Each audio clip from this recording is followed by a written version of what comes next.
Baik teman-teman sekalian, kita melanjutkan lagi tentang keutamaan sholat duha dan kita langsung saja masuk ke hadis nomor 4 dalam bab kita dengan sanad sahih dan urutan 667 dari awal kita belajar. Dari Abu Darda radhiyallahu anhu, dia berkata, "Awsani habibi sallallahu alaihi wasallam bi thalathin lan ada'hunna ma ishtu bi siyami thalathati ayyam min kulli shahrin wa salati duha wa alla anama illa ala witrin." Artinya, kekasihku Muhammad SAW mewasiatkan kepadaku 3 perkara. Ya, atau kekasihku Muhammad SAW mewasiatkan 3 perkara kepadaku. Aku tidak akan meninggalkannya selama aku hidup. Yang pertama, puasa 3 hari setiap bulan. Yang kedua, sholat duha. Dan ketiga, agar aku tidak tidur sebelum sholat witir. Hadis ini diriwayatkan oleh Muslim, Abu Dawud dan juga An-Nasai. Dan hadis ini tidak kami ulangi lagi karena penjelasannya mirip dengan sebelumnya, tetapi beda perawi saja. Kalau tadi Abu Hurairah, kalau ini adalah Abu Darda radhiyallahu anhum ajma'in. Kita langsung pindah teman-teman ke hadis selanjutnya 668, urutan 5 dalam bab kita dengan sanad hasan sahih. Dari Abdullah bin Amr bin As radhiyallahu anhu, dia berkata, "Ba'athani Rasulullah sallallahu alaihi wasallam sariyatan faghanimu." Maaf, saya ulangi. "Ba'atha Rasulullah sallallahu alaihi wasallam sariyatan faghanimu. Wa asra'u ar-raj'ah.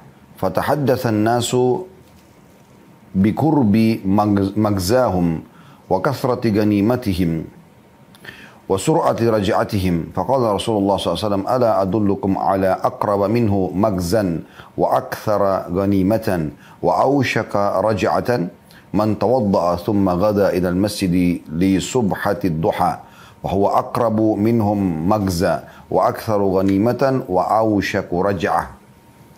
Artinya, Rasulullah SAW pernah mengutus bala tentara. Ya. Maka mereka berhasil meraih harta rampasan perang. Mereka pulang dengan segera. Lalu orang-orang membicarakan dekatnya tempat perang dan banyaknya harta rampasan mereka dan kepulangan mereka yang cepat. Jadi ada 3 hal mereka dapatkan ya. Mereka pergi berperang yang diperintahkan Nabi SAW. Lalu mereka menang. Mereka dapat harta rampasan perang dan mereka juga sangat cepat tiba kembali ke Madinah. Maka Rasulullah SAW bersabda, "Maukah kalian aku tunjukkan tempat perang yang lebih dekat dari mereka? Harta rampasan yang lebih besar dan lebih cepat kembalinya. Barang siapa yang berwudu kembali," ini tanda tanya tadi ya. Kemudian Nabi SAW mengatakan, langsung menjawab sendiri, "Barang siapa yang berwudu kemudian berangkat ke masjid untuk melaksanakan sholat duha, maka dia tempat perangnya lebih dekat dari mereka, harta rampasannya lebih besar dan kembalinya lebih cepat." Diriwayatkan oleh Ahmad, diriwayatkan juga oleh Ibnu Lahiyah dan At-Tirmidzi dengan sanad yang jayyid. Hadis ini teman-teman memberikan keutamaan atau menyebutkan keutamaan lain daripada sholat duha. Selain daripada tadi memang wasiat Nabi SAW kepada sahabat-sahabat yang mulia seperti Abu Hurairah dan Abu Darda radhiyallahu anhum ajma'in. Juga yang kedua adalah dia menutupi ya, sedekah 360 sendi di tubuh kita ya, dengan 2 rakaat saja. Di sini keutamaan yang ketiga sholat duha, yaitu bagaimana Nabi SAW menyamakan bahkan menyatakan lebih afdal sholat duha itu dengan 2 rakaat yang dikerjakan, itu minimalnya, maka lebih afdal daripada pergi berperang. Ya, mengalahkan musuh, kemudian mendapatkan ghanimah gitu kan, dan pulang dengan cepat ke keluarga dengan selamat.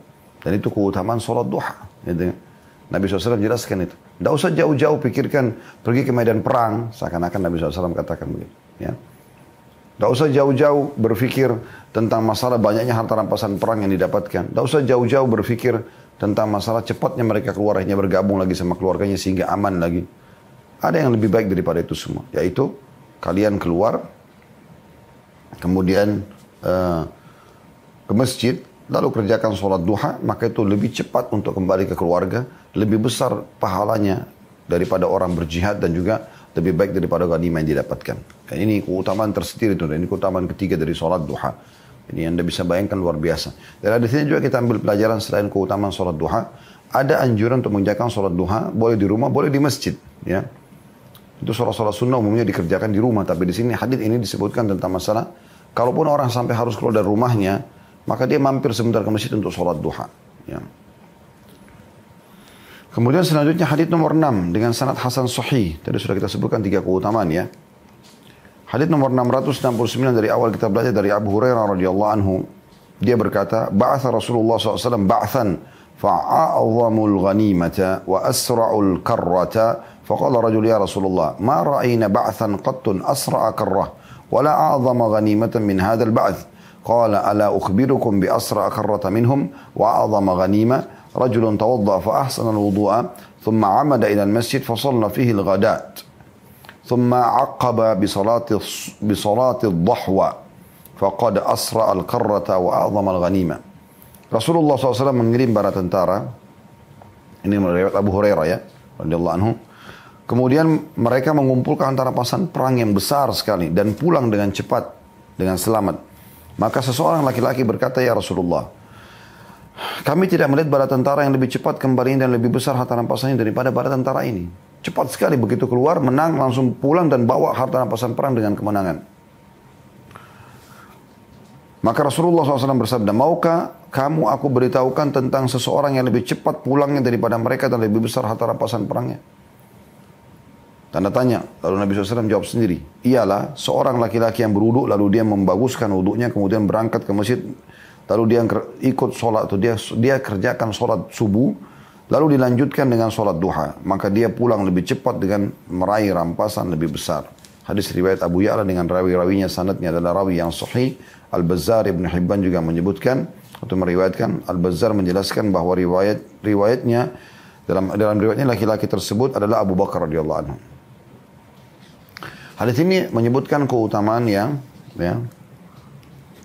sholat duha mirip dengan tadi ya, tentang masalah lebih baik daripada pergi berperang, mendapatkan harta rampasan perang. Hanya saja ada tambahannya di sini teman-teman sekalian, adalah bagaimana dihubungkan antara sholat duha dengan sholat subuh. Ya. Jadi Anda sholat subuh, duduk sampai waktu duha, lalu kemudian Anda sholat duha. Maka itu lebih afdal daripada jihad di jalan Allah Subhanahu wa taala, dan juga lebih baik daripada membawa harta rampasan perang.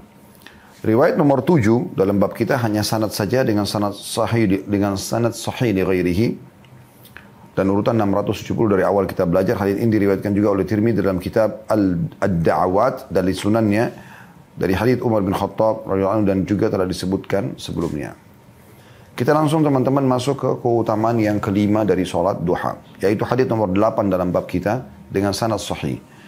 Nomor 671 dari awal kita belajar dari Uqbah bin Amir al-Juhani radhiyallahu anhu bahwa Rasulullah sallallahu alaihi wasallam bersabda, "Inna Allah azza wa jalla yaqul, ya ibna Adam, ikfini awwalan nahari bi arba'i raka'atin akfika bihinna akhira yaumik." Sesungguhnya Allah yang maha mulia dan juga maha tinggi berfirman, "Wahai anak Adam, cukupkanlah aku di awal siang dengan 4 rakaat, niscaya aku mencukupkanmu di akhir harimu." Diriwayatkan oleh Ahmad dan Abu Ya'la, dan rawi-rawi salah satu sanadnya adalah rawi-rawi dalam kitab As-Sahih. Hadis ini menyebutkan tentang keutamaan selanjutnya tentang masalah sholat duha ya, yaitu bagaimana Allah Subhanahu wa taala akan memenuhi kebutuhan ya orang yang mengerjakan sholat duha. Semua kebutuhan hari itu akan dipenuhi oleh Allah Subhanahu wa taala. Hanya saja di sini ada tambahan rakaat. Kalau tadi hari-hari sebelumnya 2 rakaat, maka ini disebutkan 4 rakaat. Sebagaimana kita bisa lihat lafadznya, Allah Subhanahu wa taala berfirman ya, dalam hadis qudsi ini, "Wahai anak Adam, ya, cukupkanlah aku di awal siang dengan 4 rakaat." Maksudnya sholatlah kalian di awal pagi itu, ya. 4 rakaat duha, maka aku akan penuhi kebutuhanmu semua di akhir itu atau di hari itu. Ini keutamaan tersendiri tentang sholat duha. Dalam riwayat yang setelahnya juga sama, kurang lebih keutamaannya. Hadis nomor 9 dalam bab kita, dan ada 9A dan 9B. Dan urutan 672 dari awal kita belajar dengan sanad hasan. 9A dulu saya baca. Dari Abu Darda radhiyallahu anhu dan Abi Dzar radhiyallahu anhu, dia berkata, bahwa untuk mereka berdua berkata bahwa Rasulullah SAW bersabda, "Anillahi tabaraka wa ta'ala annahu qala, ya ibna Adam, la tu'jizni min 4 raka'atin fi awalin nahar akfika akhirah." Demi dari Allah yang maha suci dan maha tinggi, dia berfirman, "Wahai bani Adam, jangan lemah dalam kurung malas melakukan sholat untukku 4 rakaat di awal siang agar aku mencukupimu di akhir atau di akhirnya." Ya, diriwayatkan Tirmidzi dan dikatakan di sini hasan gharib. Al-Hafidh mengatakan pada syaratnya terdapat Ismail bin Ayyash, akan tapi syaratnya adalah sanad orang Syam. Intinya dihasankan oleh Syekh Albani rahimahullah. Hadis ini mirip tadi ya. Kalau orang mengerjakan 4 rakaat sholat duha, maka dijamin oleh Allah SWT akan dipenuhi kebutuhannya semua pada hari itu. Sementara 9b-nya, sahih li ghairihi dari Ahmad meriwayatkan hanya dari Abu Darda radhiyallahu dan semua rawi-rawinya adalah thiqat. Artinya ini cuma sanad saja. Begitu juga dengan hadis nomor 10. Ini juga cuma sanad saja dengan sanad sahih, urutan 673 dari awal kita belajar. Diriwayatkan juga oleh Abu Dawud dari hadis Nuaim ibn Hammar. Ya. Baik, kita langsung masuk teman-teman sekalian. Hadis selanjutnya, keutamanya masih sama ya. Hadis nomor 11, sahih di ghairihi, urutan 674 dari awal kita belajar. Dari Abu Murrah At-Ta'ifi radhiyallahu anhu, dia mengatakan, aku mendengarkan Rasulullah sallallahu alaihi wasallam bersabda, qala Allah azza wa jalla, ya bani Adam, shalli li 4 raka'atin awwalan nahari akfika akhirah. Allah yang maha mulia dan maha tinggi berfirman, wahai anak Adam, salatlah untukku 4 rakaat di awal siang. Niscaya aku akan mencukupimu di akhirnya. Ini mirip tadi keutamaannya. Diriwayatkan oleh Ahmad dan rawi-rawi juga dijadikan hujjah dalam As-Sahih. Kita langsung teman-teman sekalian masuk ke keutamaan selanjutnya. Tadi itu beberapa riwayat sama semua keutamaannya ya. Jadi kita sudah sebutkan tentang keutamaan sholat duha. Dia adalah wasiat Nabi SAW kepada para sahabat. Itu keutamaan pertama. Keutamaan yang kedua adalah dia bisa mendapatkan atau bersedekah untuk 360 sendi. Keutamaan yang ketiga, lebih afdal daripada jihad dan ghanimah atau harta rampasan perang. Keutamaan yang keempat adalah, itu tadi semua 2 rakaat ya. Kalau dikerjakan 4 rakaat, keutamaan yang keempat adalah dia akan terpenuhi kebutuhannya. Ya, atau orang yang mengerjakan sholat 4 rakaat duha akan dipenuhi oleh Allah Subhanahu wa taala. Keutamaan yang kelima di hadis nomor 12 dalam bab kita dengan sanad hasan. Jadi keutamaan yang kelima ya. Dan urutan 675 dari awal kita belajar dari Abu Umamah radhiyallahu anhu bahwa Rasulullah sallallahu alaihi wasallam bersabda, "Man kharaja min baiti mutatahhiran ila salatin maktubah, fa ajruhu ka ajril hajjil muhrim, wa man kharaja ila tasbih ad-duha la yansibu illa iyyah, fa ajruhu ka ajril mu'tamir." وصلاة على أثر صلاة لا لغو بينهما كتاب في العليين. Barang siapa yang keluar dari rumahnya dalam keadaan suci untuk melaksanakan sholat wajib, subuh, duhur, asar, maghrib, isya, maka pahalanya seperti pahala orang yang berhaji yang ihram. Barang siapa yang keluar untuk melaksanakan sholat duha, dia tidak keluar kecuali untuk itu, maka pahalanya seperti pahala orang yang berumroh. Sholat sesudah sholat lainnya yang tidak ada perbuatan sia-sia di antara keduanya ditulis di Illiyin. Hadis ini riwayat Abu Daud dan ini telah disebutkan di bab nomor 9 nomor 24 ya. Ini sebagaimana sudah pernah disebutkan. Baik, dari hadis ini teman-teman kita mengambil pelajaran ya yang sangat penting, dan ini keutamaan yang kelima daripada sholat duha itu. Kita coba ambil dulu mutiaranya ya. Mutiara yang pertama dari hadis ini adalah keutamaan sholat 5 waktu dan ke masjid. Karena di sini dikatakan man kharaja min baiti. Siapa yang keluar dari rumahnya. Diikuti juga dengan syarat, ini sering kami ingatkan dan sudah diingatkan dalam bab wudu kemarin. Diikuti dengan bersuci, wudu di rumah. Kecuali darurat sudah batal wudu Anda, baru Anda wudu di masjid ya. Nah, saya lihat tradisi kita sering kali wudu di masjid. Sebenarnya tidak masalah. Tapi kalau Anda keluar dari rumah dalam keadaan sudah suci, maka itu yang lebih afdal. Maka kalau dia keluar murni karena Allah Subhanahu wa taala dalam keadaan sudah berwudu dan dia ke masjid, 5 waktu sholat, maka pahalanya sama dengan haji. Dan di sini teman-teman sekalian ya, disebutkan ya, di sini per sholatnya ya. Karena dikatakan di sini man kharaja min baiti mutatahhiran ila salatin maktubah. Siapa yang keluar dari rumah dalam keadaan suci untuk mengerjakan 1 sholat wajib. Saya subuh, saya duhur, asar, maghrib, isya. Maka pahalanya sama dengan orang yang haji yang berihram. Pahala haji itu besar sekali gitu kan. Kalau kita mau sebutkan keutamanya banyak sekali. Anda bisa baca kita ketik di Google banyak artikel tentang keutamaan haji. Karena ini waktunya kepepet dan akan ada bab sendiri nanti insya Allah masalah haji itu. Tapi yang jelas teman-teman sekalian, Anda bisa dapatkan hanya dengan mengerjakan ini. Dan berapa menit Anda lakukan itu? Berwudu, kemudian Anda keluar ke masjid, sholat 5 waktu. Setiap sholatnya seperti haji. Jadi satu hari Anda bisa dapatkan pahala 5 kali haji. Ini mutiara yang pertama. Mutiara yang kedua dari hadis adalah ini jadi saksi bahasan kita, keluar mengerjakan sholat duha. Dan sekali lagi ada anjuran mengerjakan sholat duha di masjid dan boleh di rumah tentunya. Karena umumnya orang biasa pagi-pagi kan sudah keluar aktivitasnya. Oleh karena itu dikatakan keluar mengerjakan sholat duha. Kemudian dia tidak keluar kecuali untuk itu. Maksudnya memang dia sengaja keluar untuk sholat duha. Maka pahalanya sama dengan pahala umroh. Ini keutamaan yang kelima. Ya. Dan mutiara yang ketiga dari hadits adalah barang siapa menunggu sholat ke sholat yang setelahnya. Maksudnya duhur, subuh ke duhur, duhur ke asar, asar ke maghrib, maghrib ke isya. Ya, dia tunggu antara sholat itu. Dan tidak ada hal-hal yang sia-sia di situ. Ya. Dia hanya nunggu misalnya dari duhur ke asar. Dia cuma menunggu murni nunggu asar. Ya, saya dari asar ke maghrib, dia murni nunggu maghrib. Dari maghrib ke isya, murni nunggu isya. Nggak ada tujuan yang lain.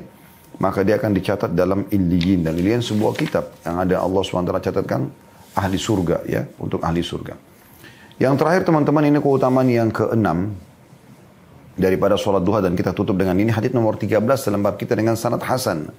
676 dari awal kita belajar dari Abu Hurairah radhiyallahu anhu, dia berkata Rasulullah SAW bersabda la yuhafidhu ala salatid duha illa awwab qala wa hiya salatul awwabin. Tidak menjaga salat duha kecuali awwab, dan dia mengatakan ia adalah salat awwabin. Diriwayatkan oleh At-Tabarani dan Ibnu Khuzaimah dalam sahih, dan dia mengatakan tidak ada yang mendukung Ismail dan seterusnya. Ini perkataan tentang masalah rawi ya. Tapi kita kembali kepada kesimpulan Syekh Albani, sanad ini adalah sanad yang hasan. Ada footnote di sini, di bawah disebutkan bahwasanya al-awwabin atau al-awwab satunya, kalau awwabin jamak ya, yaitu orang banyak kembali kepada Allah dengan taubat. Jadi kalau anda sholat duha dan anda rutinkan itu, la yuhafil, artinya menjaga, rutin, tiap hari, minimal 2 rakaat, kecuali awwab, atau dia tergolong orang-orang yang suka taubat kepada Allah Subhanahu wa taala. Makanya diistilahkan dengan salat awwabin. Syekh Albani menyebutkan ya, mengatakan di surat footnote nomor 1, ini perlu kita garis bawah ya. Saya berkata hadits ini membantah orang-orang yang menamakan 6 rakaat yang mereka lakukan setelah maghrib dengan salat awwabin. Karena penamaan itu tidak berdasar dan salat itu sendiri juga tidak berdasar. Sebagaimana ia telah dicantumkan dalam Dhaif At-Targhib kitab An-Nawafil bab 5. Artinya awwabin hanya istilah bagi orang yang sholat duha. Ya, mau 2 rakaat atau lebih. Intinya seperti itu. Ya. Tapi tidak benar menurut beliau orang yang mengatakan awwabin itu adalah sholat yang dikerjakan selepas maghrib 6 rakaat. Karena tidak berdasar sama sekali. Allahu a'lam. Ini bahasan kita teman-teman sekalian, dan insya Allah pertemuan akan datang kita akan masuk ke bab nomor 17. Anjuran sholat tasbih.